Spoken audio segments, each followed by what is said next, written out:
Welcome to another edition of Believe in Giants. Bob Papa, two-time Super Bowl champion Carl Banks. Believe in Giants presented by FanDuel. And Carl, will try to make some sense of the Giants and what happened yesterday in Philadelphia. Second play of the game, Saquon Barkley goes on a 65-yard touchdown. We talked about get-right games. The Giant run defense, they allowed not one, but two running backs to go over 100 yards. Tank Bigsby had over 100. Philadelphia has been awful running the football this year. Their starting center wasn't even playing in the game. Yeah. Yet the Giants, on every metric, were just awful yesterday defensively. Yeah. Bob, I just, before we even jump into that, I need to get something off my chest. But it does relate to the Giants game as well. The officiating around the league is awful. I don't know whose idea it was to have these guys behind the curtain weigh in on what's happening on the field. But it is getting to be a problem. And the reason it's a problem is, okay, humans call games, judgment calls all the time. But the Giants may not have won that game, but the officials, the calls that they made, certainly didn't give them a chance to even mount a comeback. But let's just wait a minute for the Giants. I'm looking at the Pittsburgh-Green Bay game. It's ridiculous. Aaron Rodgers fumbles the ball, right? They rule it a forward pass. The ball went from his hand to the ground. So let's just say New York calls and say, no, it wasn't a fumble. It was a forward pass. Well, it should have been intentional grounding. The ball dropped at his feet. The ball didn't get to the line of scrimmage. I just think, and it's ridiculous. So if you want to overturn the call, look at it and say, okay, well, if it was a forward pass, that pass didn't go to the line of scrimmage. It dropped right at his feet. So why is it intentional grounding? Well, because 30, they say the back was right there so they're saying that it was attempted to the back, even though the back's back was turned to him. But how about, Carl, how about the one play in the game where the Pittsburgh offensive lineman pulls before the ball snap, no flag? How about the Green Bay nose tackle? Clearly in the neutral zone, offside. Rodgers thinks he has one of his 1,500th free play. Yeah. No flag. And if you watch these games and then you get with the Lions game and the Goff touchdown catch and you get the mysterious call downs from afar and you see the officials talking with somebody, replay booth. Sometimes you get the expedited replay. In relation to the Giant game yesterday, I went and I watched it on Coach's tape again. It's 7-7. And again, I don't want any Eagles fans harping on this and saying, oh, sour grapes. The Giants got their asses kicked, okay? We know that. No doubt about it. Yep, no doubt about it. But in a 7-7 game where you are getting completely outplayed, and you and I said it during a commercial break, I can't believe this game is still 7-7. They run the tush push. And I watched it on the Coach's tape this morning again from the all-22 and then from the high end zone. And Jalen Hurts is still being pushed. Yeah. When the ball gets pushed out of his hands, there's no forward progress. There was no whistle. And I swear to God, the officials officiated it as if it was at the goal line. Yeah. And once Hurts broke the plane, if it was the goal line, if the tip of the football crosses the goal line, it's a touchdown. And then whatever happens thereafter, it doesn't matter because it's a running play if the ball gets knocked out. But this was in the field of play. And he was still moving when the ball came out. Right. I think it was Calcaterra was still pushing him as he's awful. reaching. So, okay, and then let's just say they said a play stopped before he reached the ball out. Did anybody measure where it was before the ball went out? Because the ball was down by his waist, by the way. And did he get the yard to gain? But look, that's not why they lost. Right. That's not why they lost, but that's my general rant because It's getting harder and harder for folks who are purists of this game and those who do gamble on this sport to have any confidence that this thing is being on the up and up, because there are just too many mysterious things happening. You put you put a replay booth in the stadium for a reason. Now you got a virtual marker, you got a replay booth, and now you give someone else in New York the ability to overrule all of that. And that's not speaking positively towards the integrity of the game. It's saying that somebody can make a change and nobody knows who they are, right? Replay booth, we know about that. You got the Hawkeye or the virtual deal or whatever that is. Great, good. Now you're going to take someone miles away from any stadium and they can look up and say, no, that was pass interference. When clearly you're seeing something totally different. But that is what it is. So I toiled all the way home from Philly and most of the night. And I don't know why this one is more personal to me than any of the others, but I am so Well, fucking I know, embarrassed. I know why it's personal to you. You played on one of the greatest defenses ever. The 86 Giants were unbelievable defensively. And the 90 Giants, hey, with all due respect to Jeff Hostetler and Mark Ingram and Otis Anderson and Stephen Baker and everybody else that was on that team offensively, you won that Super Bowl because of your defense. And what you, I Yeah. mean, obviously the offense controlled the ball the whole game. You guys were brilliant defensively. But the thing that bothers me most, Bob, That's is why you're pissed. that very aspect. The team aspect of what we did, and everybody knew they had a role to play, and everybody did their job. And the thing that bothers me most right now is I'm sitting and I'm, didn't go to bed till 2 o'clock thinking about this effing game. And I said, you know what? The offense lost their best wide receiver. All Mike Groh did is get all the other guys ready to go. Right? After that New Orleans game, everybody said the Giants are ass. They'll never be. These receivers suck. Right? You got quarterback who's playing his ass off. You got receivers that are doing everything they're asked to do. Yeah, Theo Johnson dropped the key ball, and we'll get to that. But they have been They have stepped up, right? How about Motor Singletary? Throw a ball thrown to him, it's important. He pulls it off his shoelaces, right? And then you look at the other side of the ball. You can't effing get him to line up straight. And let me just, Dexter Lawrence, nobody respects you anymore.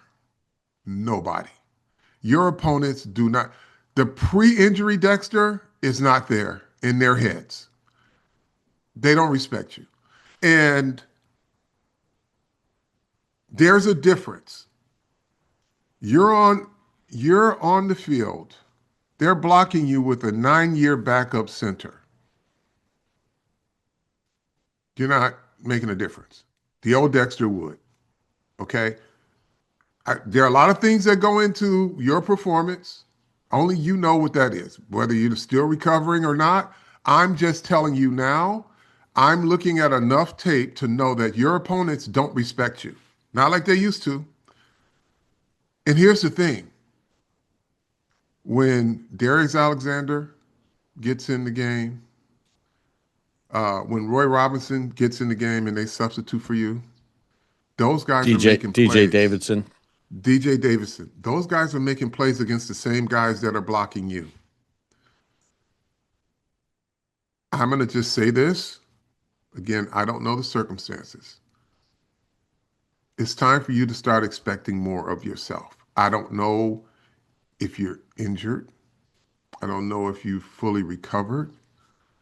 But it's time to start asking more of yourself because they don't respect you. Your opponents don't respect you. And then when the other guys come in for you, they're making plays. That's all I got on it. But that's part of why you are, and this team is where they are right now, defensively. Um, I couldn't be more disheartened um, watching two running backs go and do whatever they wanted to do. Um, you guys want to talk about coaching? Yep, that too. Um, and here's what I'll say about that. There are 9 weeks left, and these coaches, especially defensive coaches, have got to coach like their jobs depend on it because it does. Players, guys like Darius Muasau, training wheels is off, bro. Cannot make excuses for you. If you have been asked to play and you've played enough football, make the plays that you're capable of making. Nobody's asking you to run around like, Patrick Queen or somebody. We know you don't have that skill set. Your superpower is your instinctiveness and your ability to get into spaces with anticipation. The first 62-yard run, I know that it's been discussed in your meeting rooms because everyone says you got to make Saquon Barkley stop and start. They get a double to your side. Saquon actually starts his run at the center and then he cuts it all the way back to you. Linebacker rule number one. If there's one back in the backfield and it's a run, guess who gets it? All you got to do is follow him, right? Right. But also, it's another thing. It's part of the linebacker math. See the numbers. If you see the guy in front of you get double teamed, then you probably should hold backside. Because if you just step up, Saquon Barkley runs right into your arms. But you're hesitating with him, and then he makes a quick jump cut, and he runs off tackle, and you're now stuck because you dancing and indecisive. There was Play a there was a instinctively. there, there was a 12-yard run by Bigsby to the offense's right. Okereke winds up making the tackle. Mm-hmm. But Okereke's on this side. Mm-hmm. And Muasal's here. The play comes to Muasal's side. For some reason, the front does a good job. They force Bigsby to bounce it. And Mm-hmm. he actually stepped in to get himself blocked. And Bigsby sees the thing where the Right. linebacker should. Okereke came over and wound up making a heck of a play to limit it to Yeah. 12 yards. But I'm like, what's happening here? Yeah. Micah McFadden, It's where are you? listen, man, you got what you got, right? And call me a little whatever. I've been there. I know how it's supposed to work, and it ain't. And we want to talk about coaches. Yeah, get them ready, coaches, because they ain't looking like they're ready. Whatever you're doing, it ain't enough. But I'm going to tell y'all this much, folks out there. Any player that's comfortable with Shane Bowen starting every press conference, getting a 2x4 up the head while he covers for your bullshit, shame on you. I would never let Al Groth take a microphone before I took responsibility for the shit that I did. But see, whatever Shane is, whatever this entire defensive staff is, y'all got something to do with it too. Now, there was confusion in the red zone. Schematically, nobody's on the same page. That's coaching, right? But when somebody hits me when it's was it third and 16, was it? No, third and 26. Second and And 26. second and 26, because Brian Burns gets a 16-yard sack. Second and 26, three guys miss a tackle. And you message me, fire Shane Bourne, because how did this happen? You're not watching the game. The one thing coaches cannot do is scheme you out of an ass whooping. If you're one-on-one and you can't win your matchup, ain't much they can do about that. They can put you in a position to be better, but once that play starts and you can't effing tackle, three guys can't tackle, that ain't only your coordinator. But I'm going to say this. They're all in it together. And I'm saying right now, you got 9 weeks. Defensive coaching staff, offensive coaching staff, the entire unit. 9 weeks to coach like your job depends on it, because it does. Offensively, they're productive every week. Defensively, you look at an offense that fights their ass off, and then you go out and it just doesn't matter enough. It matters more to the offense, and I said it last week. It matters more to the offense than it does to U.S. defensive players. Like, some of y'all are really balling out. But when the coach asked me to speak to this team during training camp, the last message I left you was, one man's fight is every man's fight. The offense feels that way. The defense feels disconnected. And some of it are easy fixes, some of it not so much. It really comes down to execution. I don't want to hear. Go ahead, Bob. My question to you, though, Carl, is personnel, right? I mean, Goddard's first touchdown. Every single team, starting in week 1 with Zach Ertz, when the other team has the ball in and around the 5 or 6 yard line or 4 yard line, guess what's going to happen? They're going to take the tight end one-on-one against the safety, and they know the linebacker is not going to fill the window, and it's going to be an easy touchdown. Every team is beating them on that play. Like, how many more times do you have to see it? Let them beat you somewhere else at this point.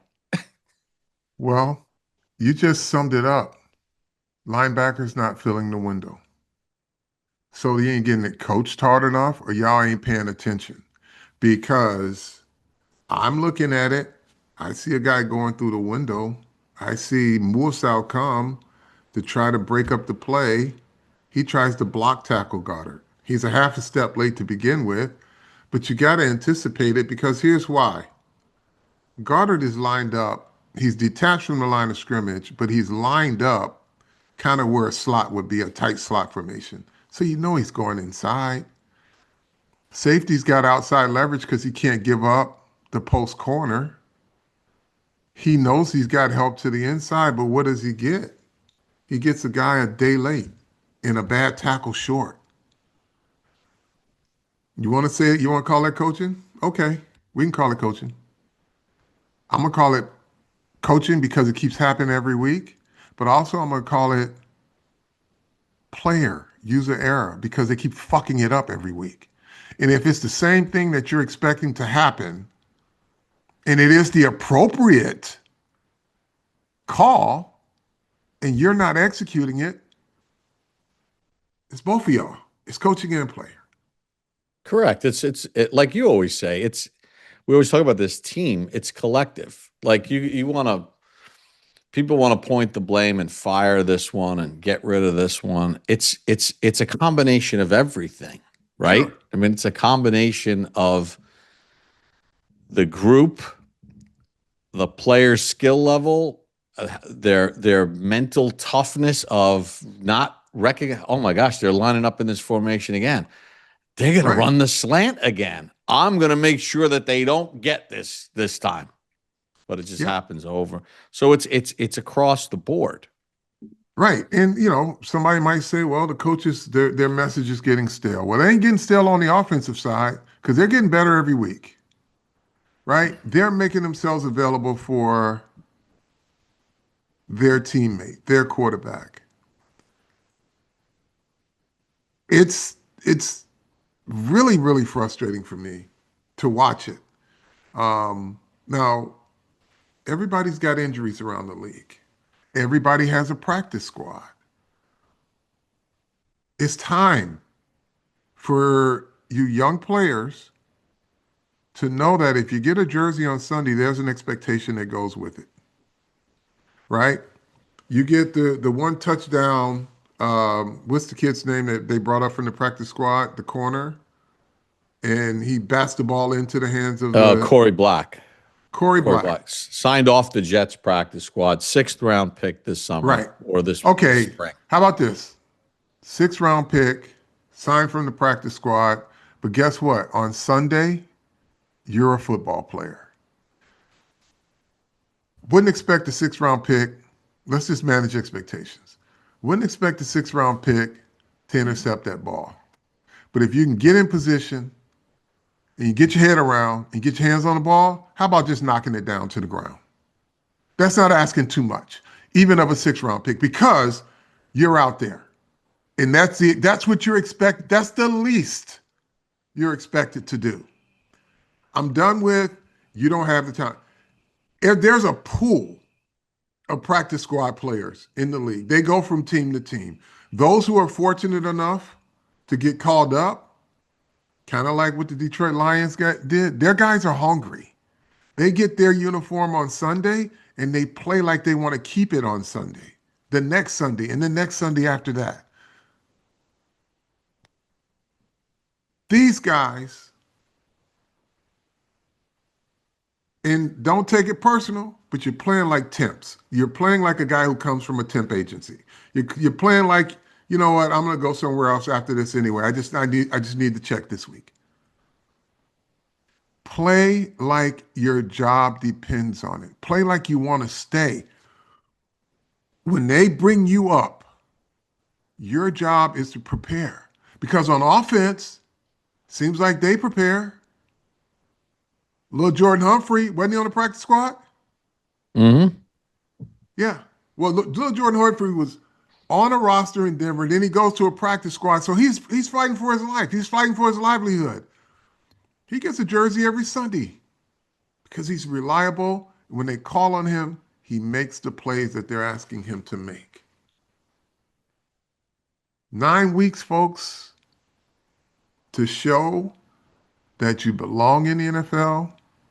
9 weeks to coach like your job depends on it.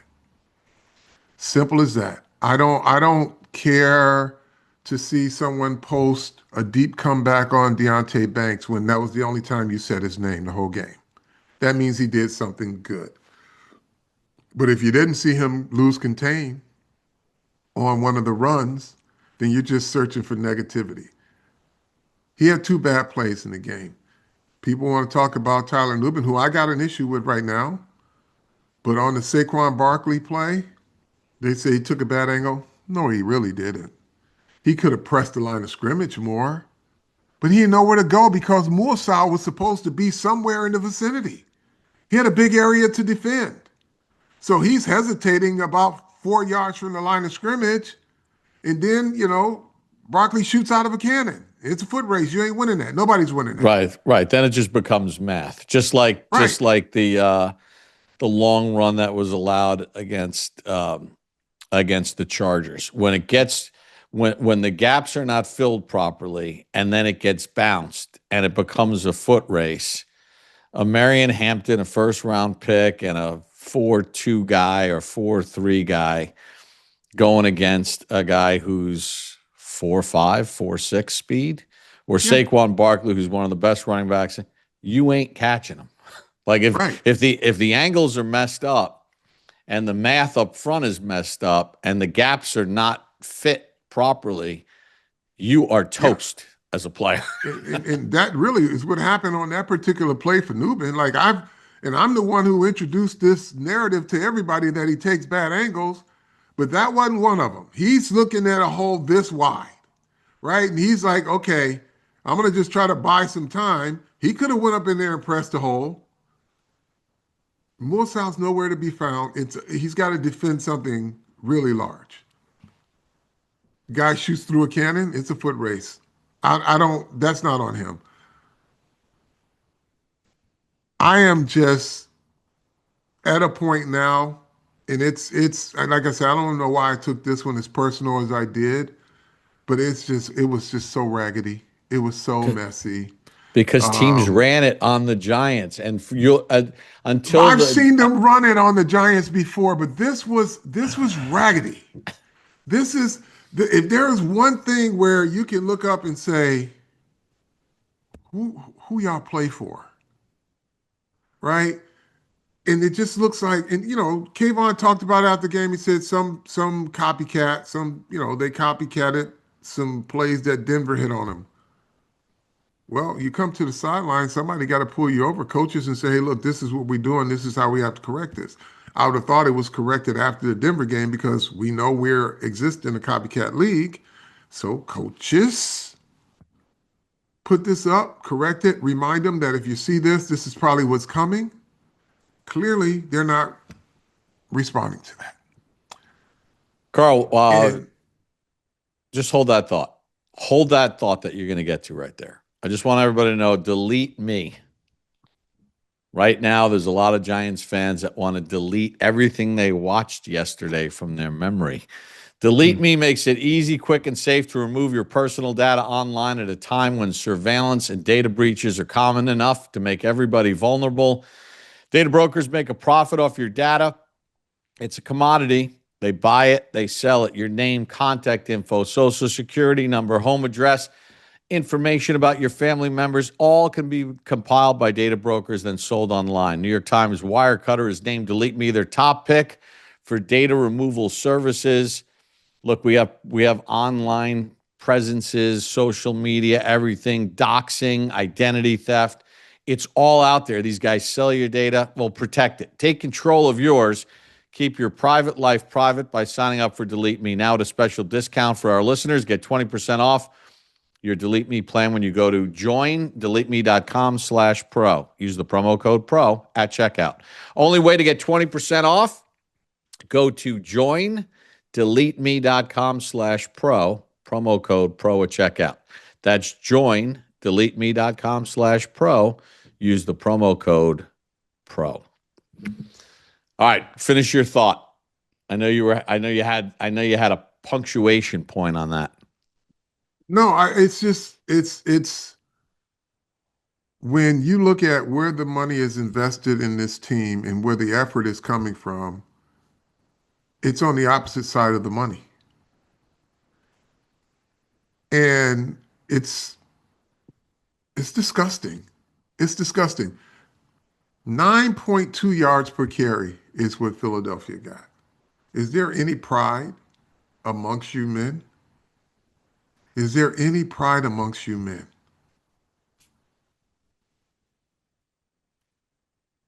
It's perplexing. It really is. And there's 9 weeks left. It would be a shame in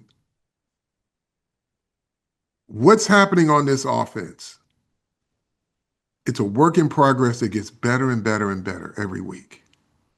What's happening on defense is just the opposite. One man's fight is every man's fight. There's one coaching staff, but there are two different sides of the ball, three different sides of the ball, actually, special teams too. If somehow you can take a group nobody expected anything from, meaning these receivers, and they're productive every week, then I'm going to need you as coaches to get more out of your players on defense. I'm going to need you as players to ask more of yourself. I'm going to need, as lights out as Brian Burns has been, I can't have you getting blocked by a tight end for a big run around the edge. Can't. Because when Deonte Banks is where he's supposed to be, inside linebackers where he's supposed to be, and they hold you and you get blocked on the edge, They split where Banks is and where you're supposed to be, and off they go. You've been lights out. I got very little complaints about you, but I'm sure you'll say I can't let that happen, Yeah, but he's right? got a standard that would fit on your team.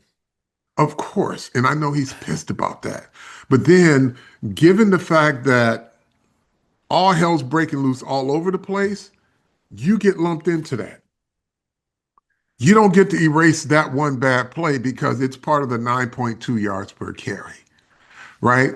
Um, but it's just, and that's just how it goes. When shit starts to fall apart, you get lumped in with it for your one bad play a game because it gets amplified. 9 Now, weeks to show.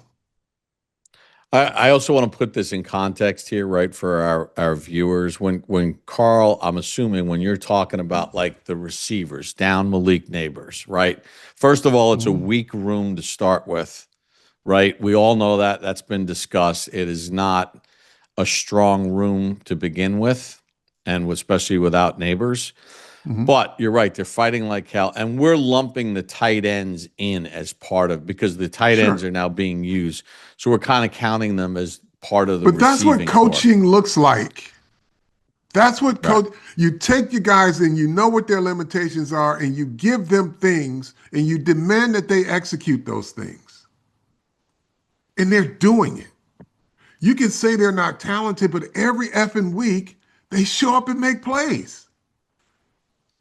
On the other side of the ball, I got my number one defensive lineman, number one defensive tackle.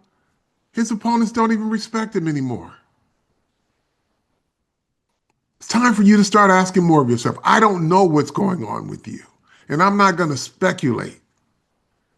But I know that the other guys that come in, the guy from Toledo, Darius Alexander, he shows up on tape making plays every day.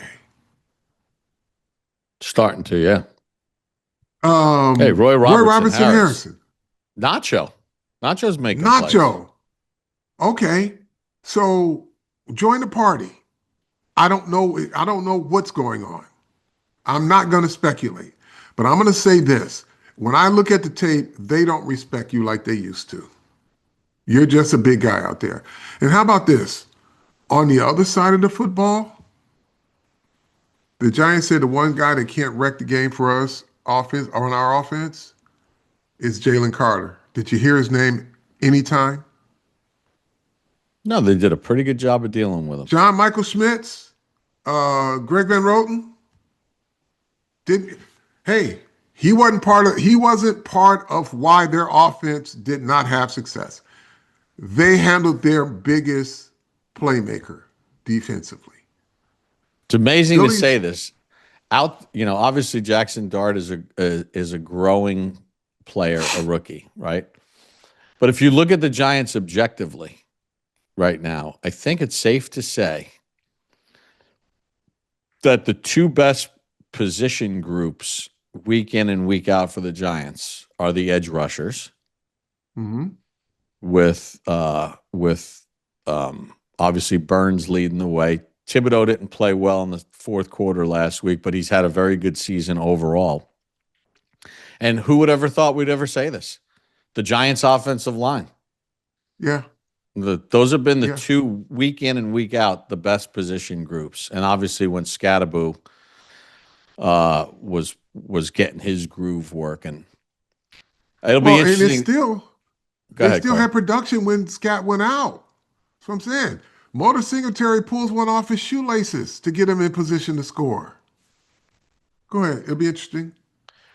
It'll be interesting. Listen, I don't want to get into all the calls, the whole Slayton thing. That was a joke.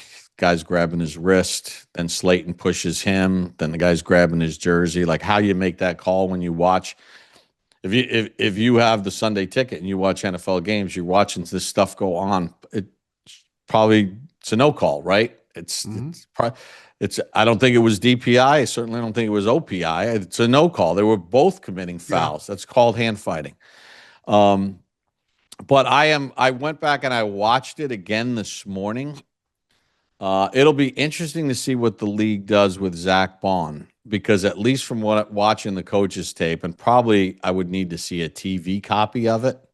Mhm. It certainly looks like a classic hip drop tackle. And one of the reasons why the Yeah. hip drop tackle was outlawed was because they felt that the hip drop tackle can result in some very severe damaging injuries. And when I looked Mhm. at it from the high end zone, because the play's coming toward us the way it's shot on the high end zone, it certainly looks like it's a hip drop tackle. Doesn't put Cam Skattebo back in the lineup if he gets fined, but Yeah. it'll be interesting to see how the league determines that play, because it certainly looked like it Yeah. was not on the up and up. Um, so let's just take Cam Skattebo out of a Giants jersey and just say it's running back A versus defender B. I have an issue with them regulating the tackling as it is, hip drop or not, get a guy down to the ground. Um, it's unfortunate, but I don't have a problem with how if you can get a guy to the ground, that's what you got to do. And I get it. Like I said, I'm erasing the name on the back of the jersey and the color of the jersey being Giants. Again, I'm old school, right? This and I'm all about the safety. So I get it. If the rule applies to what you guys are prohibiting right now, apply it, right? Part of the reason we miss a lot of tackles in this league is because guys don't know how to tackle. Just put it that way. But I get it, health and safety, and I hate it. It hurt my heart to see this freaking guy go down. And if the rules apply to something that's prohibited, apply it, and I'm okay with it. But when they came out, when they're trying to regulate which parts of the body you can hit and all of this other stuff, Right. um, Yeah. Yeah. yeah. Again, I'm just curious how the league will And handle it. if it applies to something prohibited, I say fine them, do what you have to do. Yeah, because it did cost a guy his season. It did. It'd be interesting to see. I can't remember which guy it was on the Eagles on the dart play that was ruled a fumble, then an incompletion. Helmet to Uh, helmet, well, there was falling on helmet. him. There was, first of all, the helmet hits the back of Jackson Dart's helmet, so that's helmet to helmet. And then Yeah, he lands with his full body weight on Jackson Dart. yeah, yeah, I don't want to make this a giant complaining session about the officiating, because we watch all of the games. I watched most of the games yesterday, watched the game last night, I'll watch the game tonight, and it's across the board yeah. with this officiating stuff. So I don't want to make this a giant issue, And here's one because other thing, it's a Bob. league issue right now. It is. But here's another thing. Here's a giant issue. If you want to know where the concept of team really applies to an organization like the Giants, when you're down personnel, there are areas of the game that can make a difference for you. Let's just say, I don't know where this is going, and I didn't look at the charts, but there was a 20-yard swing in kickoff coverage. Philadelphia started every drive but one, I believe, around the 40-yard line. I don't know how they ended up when they started at the 20, the one time late in the game, but I know they had better chance of scoring because your kickoff coverage was allowing 20 more yards than they had the whole year. The Giants were number one in kickoff coverage. Yes, And the Giants were number one in the NFL in kickoff coverage, meaning the opposing team started their average starting position was the worst in the league against the Giants kickoff coverage. And Philadelphia was dead last in kickoff return average starting point going into yeah, the game. But Carl, this when you're down players and you're down your starting corner, your starting safety, Then your other starting corner, who's been your best corner this year by far, Cordell Flott, goes out of the game with concussion. When Art Green suffers a hamstring injury very early in the game, and now you're suddenly rolling Nick Jones out there and you're playing Corey Black on defense and all this other stuff, it then affects your coverage teams, and that certainly showed in the game. It did.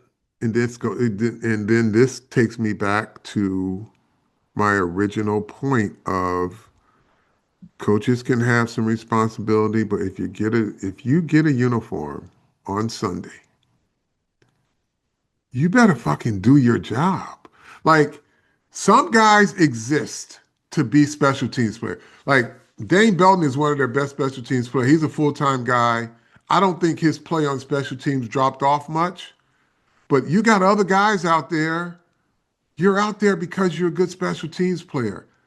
You gotta live up to the standard of whatever that standard is. If you're number one in the league, how do you walk in the game and you be part of the problem? You got to be part of the solution every week, because that's just how this team is constructed. They don't have a strength. They have a collective strength, meaning special teams plays a very special role in that, right? So you fix the kicker situation and you break the coverage situation. You can't have these areas of your football team constantly being liabilities. Can't. Done with it. All right. There's 9 weeks to prove that you belong in this league, and you got 9 weeks to coach like your job depends on it, because it would be a shame with the way this offense is developing every week that this defense collectively, not just players, I'm talking coaches and players, be a shame with all the talent and all that's invested on that side of the ball to shit the bed for the next 9 weeks and cost everybody their jobs. Carl, we'll be back later in the week for a preview of the 49ers, who got beaten pretty soundly by the Houston Texans last week. We'll talk about the Niners later on this week, but how do we like to end this thing? Tell a friend to tell a friend. Believe in Giants.